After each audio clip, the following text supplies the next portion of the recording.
Hello, everybody. It's Tim back with you for the next edition of Tim Talk. Today is May 21st, 2026. In 10 days, I'll be 50 years old. Oh, my goodness. Can't hardly believe that. But it's true. Let's see, what else? Still thinking about my Aunt Teresa a lot. My son Luke and my dad and Uncle Philip, Uncle Eddie, and all the people that I've lost over the last 4 years. It's just been terrible. Just terrible. Just terrible. Been raining out here. Got my walk in today before it started raining. So that was good. I walk inside when it's raining outside, but I prefer to walk outside. I like being outside. I don't like being inside at all. I'm an outdoorsy person. But anyway, I guess it was last Christmas. Yeah, it was probably more like last Thanksgiving, 2025. Just before Thanksgiving, I'd gotten down to 165 pounds. 165 pounds, and just got really depressed thinking about Luke, and just commenced taking in the holidays and food, and wasn't watching what I was eating, and just gained every bit of what I had lost back, and then some. So a couple of months back, I started back down the journey, and I've already lost close to 13 pounds. So still got a long ways to go. Still got another 20 to go, at least 20, 25. So, but I'll get there. I know what I'm doing. Done it so many times. But, you just never know when that sadness and that grief is gonna hit you and just knock you slick on your ass again, just like without even expecting it, like a sucker punch coming in, and nobody around, and it just, gotta understand, Luke was my oldest son. He was 29 when he passed. He'd just turned 29.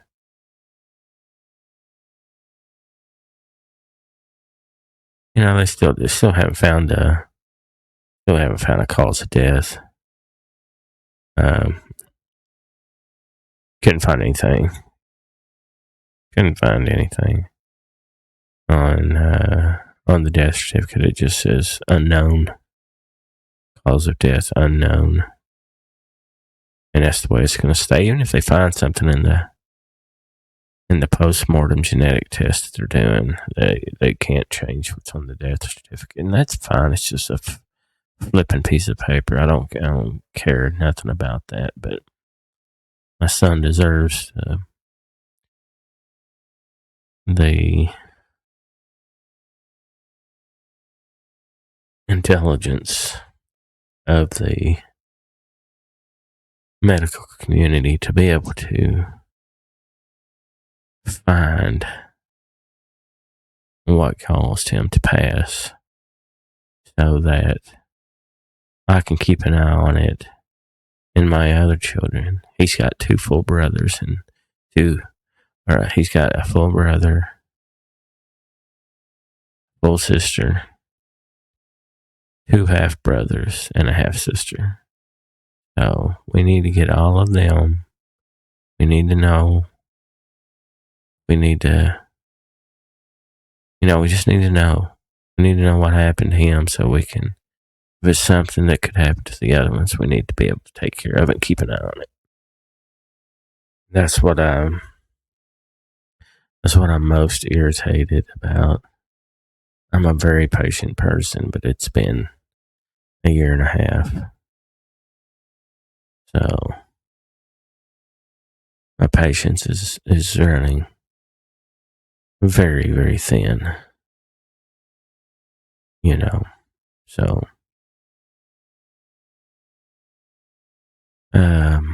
anyway, I was walking around and I was thanking God for all that He's done, and I know all that He will do. And I was talking to Luke, and this was today. I was talking to him, and after I got done talking to God, I talked to him usually, and man, it just hit me. It just hit me. It hit me. It hit me. It hit me. And I got angry at myself. I screamed out, no. So I was right back. It's right back in the moment where I found him. I just screamed out, no. And I just started hitting myself. Like, you you failed to protect yourself. You failed him. So I was hitting myself. Why were you so blind? Why weren't you paying better attention? Why? And I went through that for about 10 minutes. And then I came out of that. And, it's, and I wasn't blaming. I have never and will never blame the Heavenly Father, because, it was His to begin with. He just let me borrow him for a little while, and they took him home. So, but it's the human part of me. It's the fleshly part of me. I mean, it's not my spirit. It's my flesh, the human side of me that gets angry and gets sad and gets frustrated and irritable and all those good emotions that come along with grief and loss. And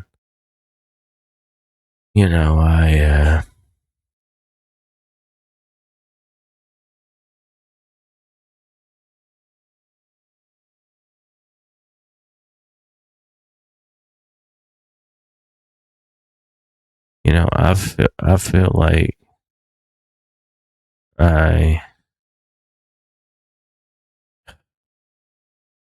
it's hard to explain.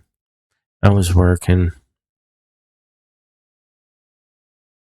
third shift, and my last night before the Christmas Eve break, Luke had texted me, like he always did, on Facebook Messenger. He's like, have you eaten yet? I was like, yeah, I ate a little bit. He was like, well,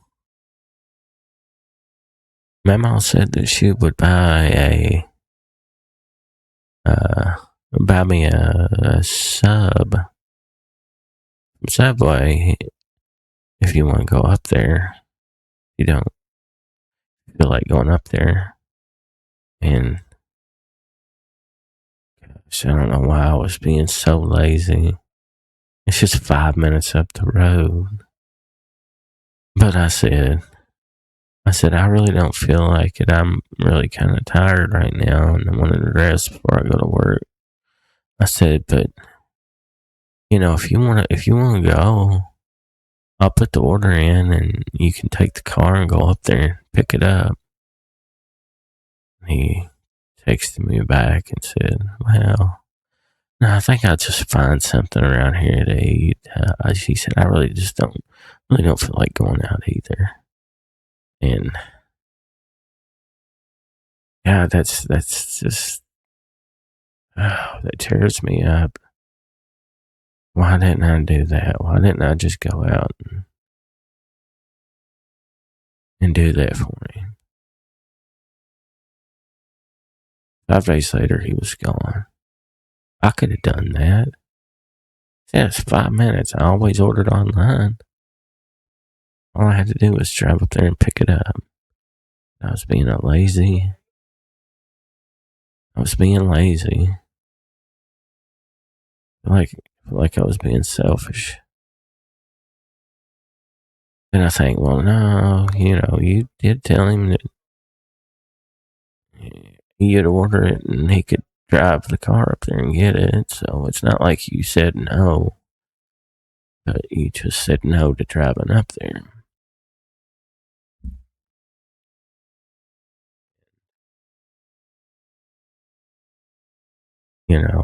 I wrestle with that and just not seeing how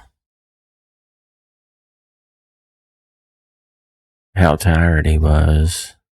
He had gotten, but he kept telling me, I just worked out too much. I overdid it, overexerted myself. I'll be fine. I just need rest.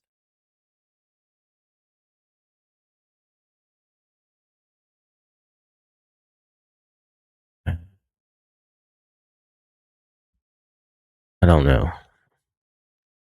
But I will tell you this, I go to therapy. I like my therapist. I like Daryl. And my psychiatrist, I like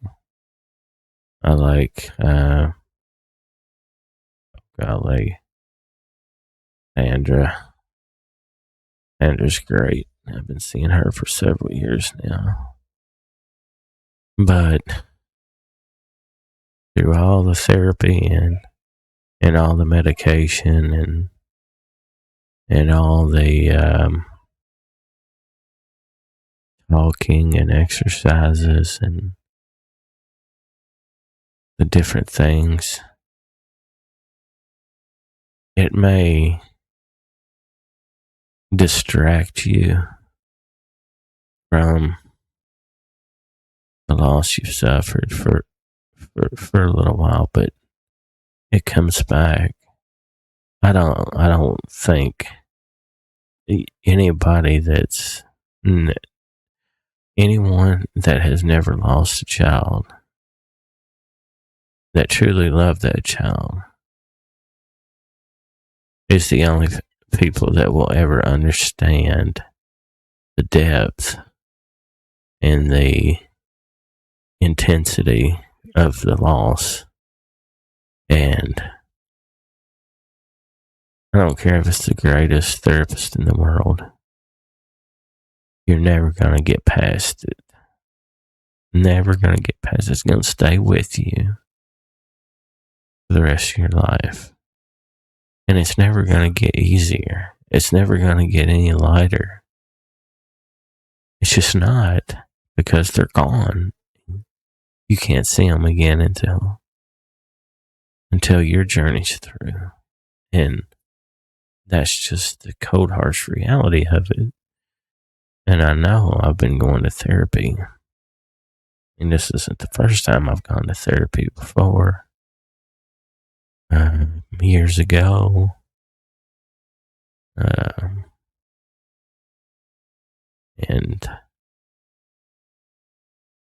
it just don't work. It don't work. But I continue.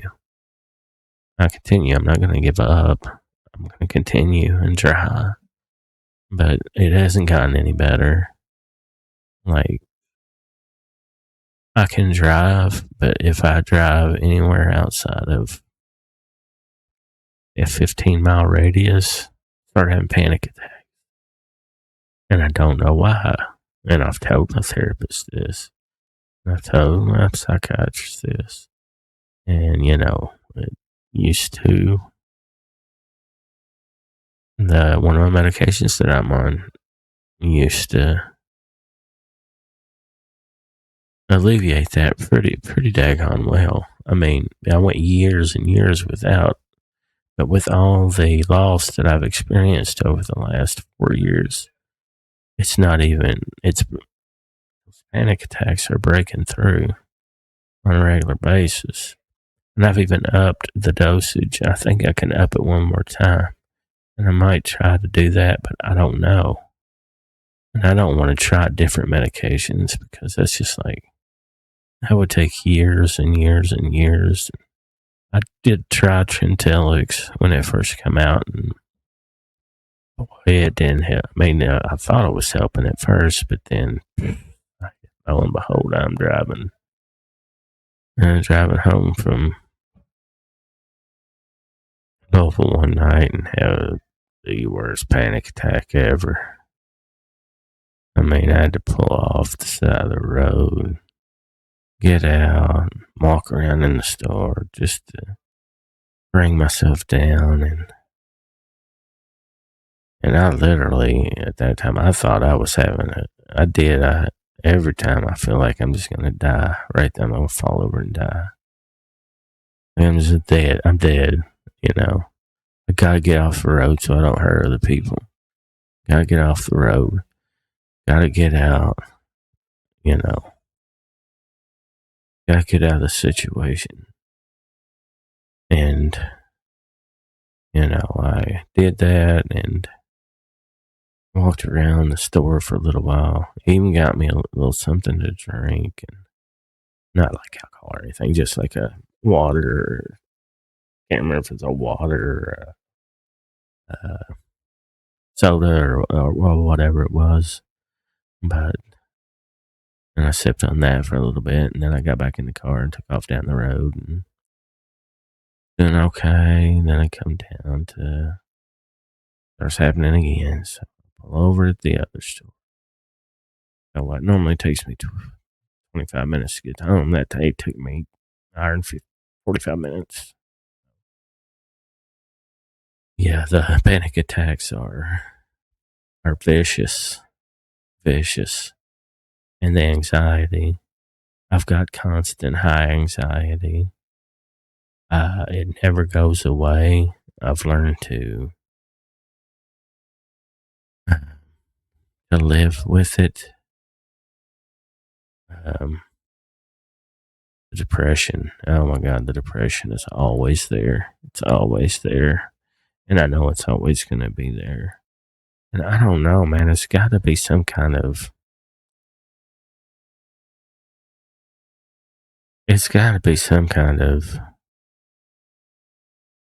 hereditary thing because my mom went through all this same crap, but my brothers are all fine. But me, I get everything that my mom has. You name it. Acid reflux, bad depression, anxiety, panic attacks,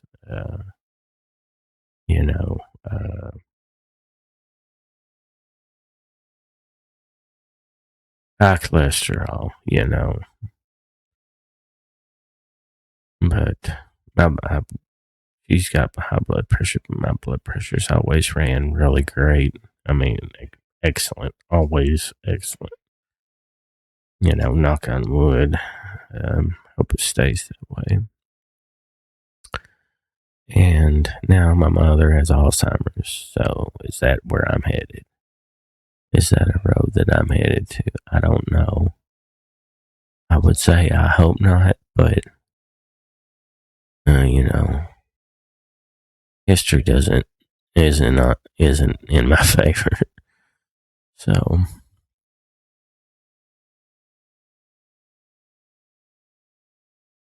But, anyway, that's what I've been dealing with today. And, you know, it's an everyday struggle, man. I mean, it really is. It's an everyday struggle alone when you've got chronic depression, anxiety, and panic attacks. And now I got PTSD on top of it, from being the one that found my son. And that just keeps playing over and over and over in my head. And therapist is like, well, you can control your thinking. Well, no, man, buddy, I wish that you knew that. I wish that what you're saying was true, but it's not. Sometimes it just pops in there and it's there and you're back in that moment and nothing you can do or say will get you out of it until it's run its course. And,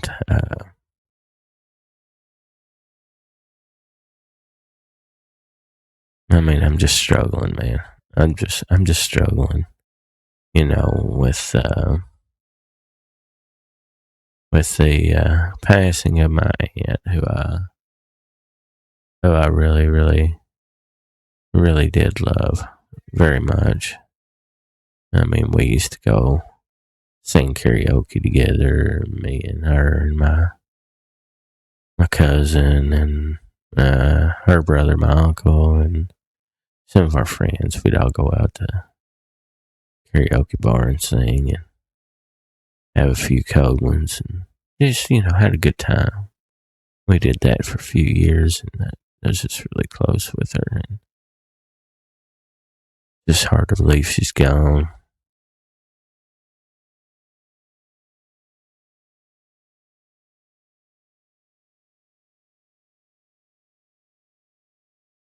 But, it's part of life. It's part of life. I know she's in heaven.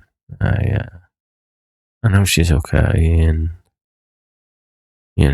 she's with the Father. She's with my son. She's with my dad. She's with her parents. Her brothers that have passed before her. So I know they're all okay. It's just we're down here and we're suffering, and our flesh. It affects our flesh. The humanity in us.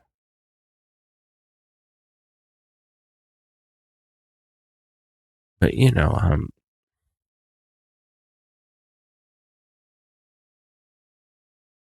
know I'm not the only one that deals with these issues, and I have a support group that I really love, and I journal. I haven't journaled for a while because I've been busy making these podcasts, but I'm gonna get back to it, and I still got to finish season 2 of the podcast about Luke.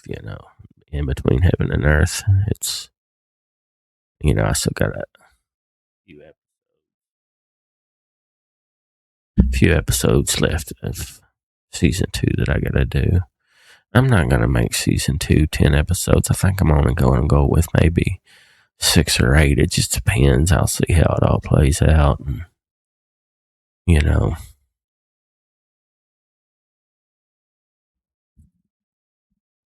might talk about some of the goofy stuff that me and Luke used to do, and maybe we'll even go back to the beginning when we first found out she was pregnant with him. Oh, I was scared and excited and nervous, but I was in love with his mother at the time, and I wanted to have children with her, and we did. Our love just I'm not going to say our love ended. It just, I think we just grew apart as time went on. We were married for, I think, 8 years, 7 years, 8 years, something like that. And I guess we just grew apart. I don't know. I wasn't the greatest husband in the world. We were high school sweethearts. And when you get together as a teenager, you don't really, at times, you don't really, you take for granted that they'll always be there. And you stop showing the love so much. And it, hindsight's 2020. But we made 3 beautiful children, and now one of them's gone.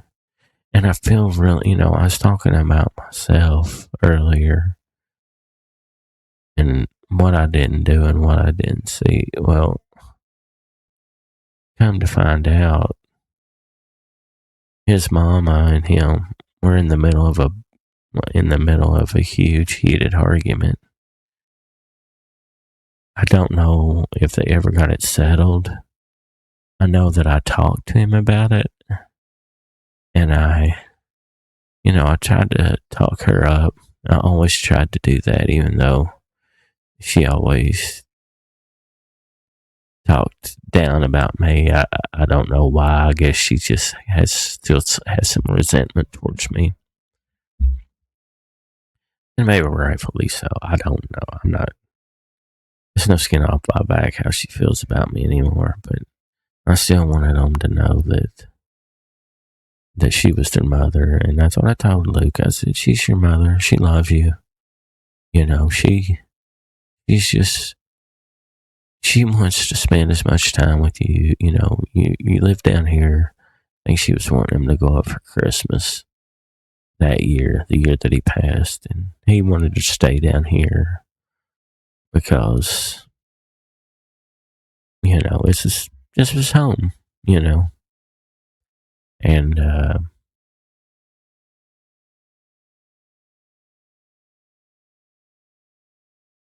so they got into it about that. And, it really made Luke really angry. And he said some things to his mom, and he said some things to him.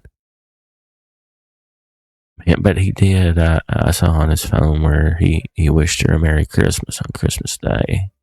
And this was after the argument. So I think maybe he got past it a little bit, but she was still feeling. I couldn't even imagine if me and him were. But me and him hardly ever. I only remember getting into it with him one time really good. And it's just when he was a teenager and he said something that was it was totally off the wall, and it shocked me, and it made me a little bit angry. So I got after him a little bit, and then he got real mad at me and wouldn't talk. He didn't talk to me for a few weeks. So I know what she's going through. I do, but I know that he still loved her because he told me. And I do. I love Mom, but I just, she just pushes me, and she makes me feel bad when I say no to some of her plans and tries to guilt me into changing my mind and blah, blah, blah. I know how mothers are. So, and I know how she is. So, yeah. But anyway, today was a rough day for me. I cried quite a bit earlier. In the past year and a half, I could count on both hands how the days that I didn't cry. I mean, honestly, if I'm thinking about it, I can only really remember maybe one or two.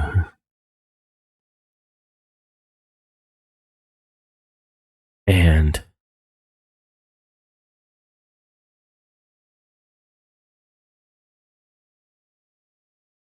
I don't know. I say that I didn't. I don't remember crying on 1 or 2 days. You know, it would get late in the night.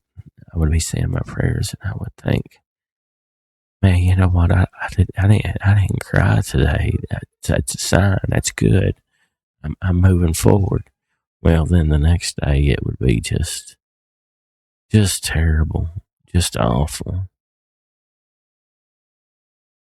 And then, like I said, the holidays last year, because he died 17 days after his birthday. Wait a minute, no. I take it back. 18. He was born on the 11th, died on the 29th.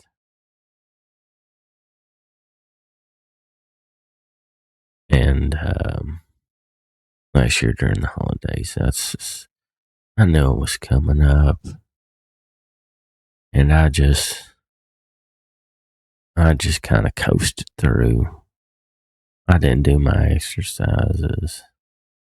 I think I still did my journaling at that point. I was still doing my journaling and my support group, and I was still seeing my psychiatrist. I think I had taken a break from my therapist for a little while because through the summer last year, I felt like I was really, really doing good. And, when I was going in to see him, we were talking, and me and him when we talk, it's good conversation, always is. Going back and seeing him because I started feeling overwhelmed again.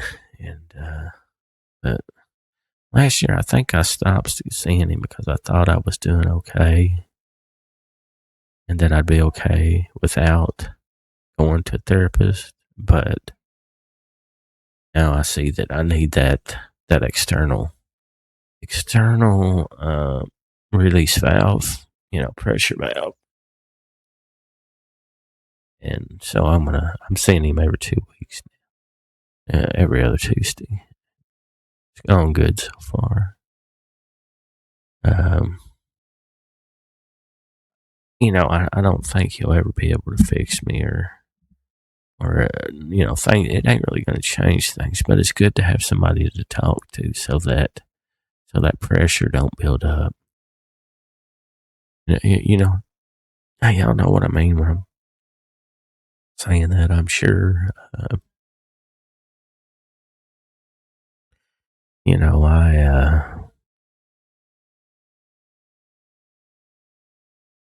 I think about Luke all the time. I think about Luke. I think about my dad. I think about my Uncle Philip, my Uncle Eddie. I think about my Aunt Teresa now. I think about my Uncle Richard, my Uncle Bucky, and my Uncle Vincent, and my Uncle Gerald, and my grandparents, all of them. And, I get sad. I get lonesome for days gone by. They weren't easy. There was a lot of love, a lot of sharing, a lot of caring. It was a wonderful childhood that I grew up in.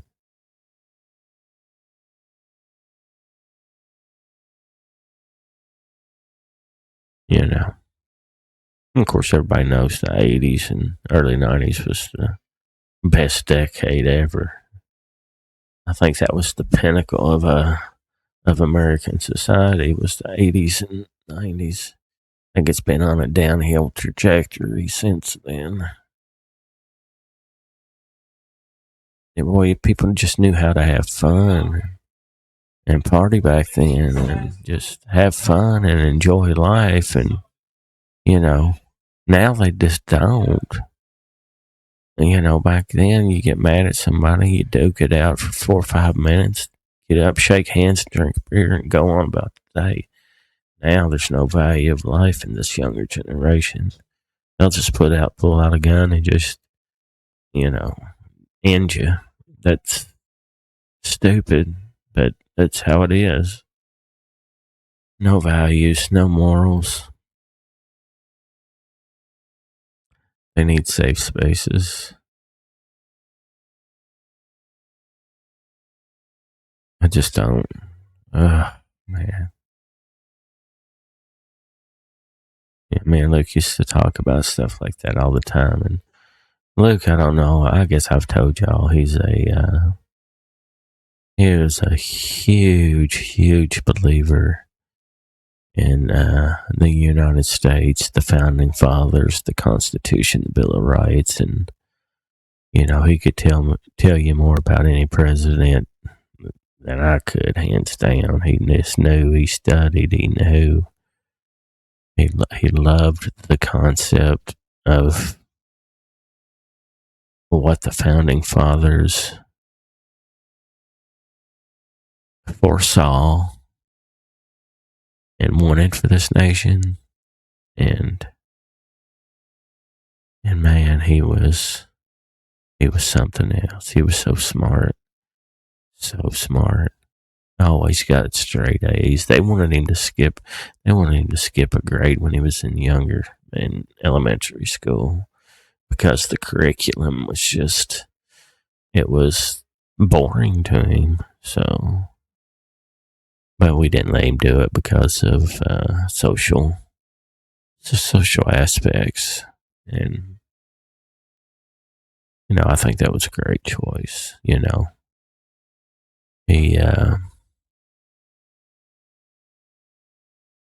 I just miss him. I miss him a lot. Miss him every day. And I know I'll see him again. I'll see him again in heaven. I believe. I surrendered all my hope and my faith and my love and even my life to the Heavenly Father, because I know what He promised, and I know He'll keep true to that promise, and I will see my son again, and we will all be together, all the family, and I'll see him, and it'll be a joyous occasion. But I'm going to get off here. This is I just wanted to come on and rant and ramble today, but,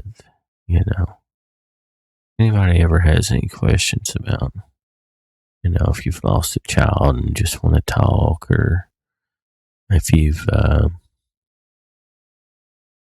if you're going through something, and, or even if you're questioning your faith and want to talk about that, I'll talk about that with you.